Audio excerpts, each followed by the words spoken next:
ஆனால் இந்த அங்கே ஒருத்தர் நம்ம வேலை செய்கிற காட்டில் எப்போ வேலை செய்கிற காட்டில் அந்த காட்டில் மண் போட்டுக்கிட்டு இருக்கோமே.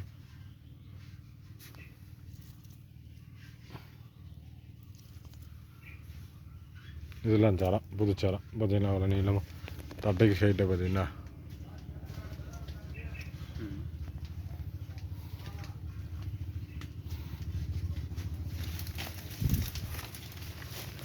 எள்ளு பொடி வேப்ப புண்ணாக்கு கடலை புண்ணாக்கு இதெல்லாம் போட்டிருக்காங்க. அதான் இந்த வாரம் பூத்து கிடக்கு பார்த்தீங்களா.